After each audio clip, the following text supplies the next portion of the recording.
సీతాకాంత్ వాళ్ళు ఆఫీస్లో అలా కూర్చొని మీటింగ్ పెట్టుకుంటూ ఉంటారు. ఇక వాళ్ళైతే ఇలా అంటూ ఉంటారు, ఇప్పుడు మా షేర్స్ అమ్ముకోవడానికి మేము సిద్ధంగా ఉన్నామని చెప్పి అతను అంటూ ఉంటాడు. అది విని అక్కడ ఉన్న శ్రీలత అయితే ఒకసారి ఆలోచించండి, మా కంపెనీ స్థాయి దిగిపోతుంది అని చెప్పి శ్రీలత బ్రతిమలాడుతూ ఉంటుంది. అయినా సరే అక్కడ ఉన్న సీతాకాంత్ అయితే ఇప్పుడు మనం ఏమీ చేయలేము అని చెప్పి అంటూ ఉంటాడు. ఇంతలో అక్కడికి రామలక్ష్మి వచ్చి ఇలా అంటూ ఉంటుంది, ఎందుకండి అలా చేయడం, షేర్స్ని అమ్ముకోవద్దు, మాకే అమ్మండి అని చెప్పి అంటూ ఉంటుంది. ఇక టైం లేదమ్మా, మేమైతే వేరే వాళ్ళకి అమ్మేసుకుంటామని చెప్పి అంటూ ఉంటాడు. అది విని రామలక్ష్మి అయితే సార్ మీరేమీ బాధపడకండి, మీ మంచితనమే మిమ్మల్ని కాపాడుతుంది అని చెప్పి అంటూ ఉంటుంది. ఇంతలో అతనైతే ఇలా అంటూ ఉంటాడు, మీరు షేర్స్ అమ్మకుండా ఉండాలంటే సందీప్ గారిని చైర్మన్ చేయండి, అది చాలు అని చెప్పి అంటూ ఉంటాడు. అది విని సీతాకాంత్ అయితే ఇప్పుడు మా ఆఫీస్కి ఏమైనా జరిగితే మా ఆఫీస్లో బ్రతికే వాళ్ళు చాలామంది ఉన్నారు, వాళ్ళు ఉపాధిని కోల్పోతారు,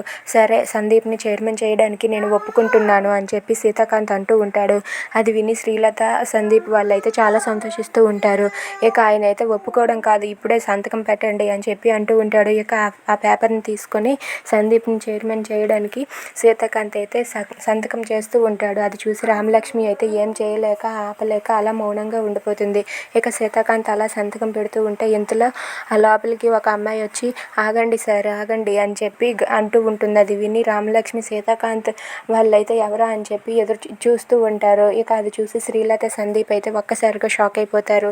ఏంటి ఎవరు ఈ అమ్మాయి, ఇప్పుడు ఆపుతుంది ఏంటి, చైర్మన్ అవుతున్నాడు అనుకునేసరికి ఈ అమ్మాయి ఎవరు వచ్చింది అని చెప్పి శ్రీలత సందీప్ అయితే కంగారు పడుతూ ఉంటారు.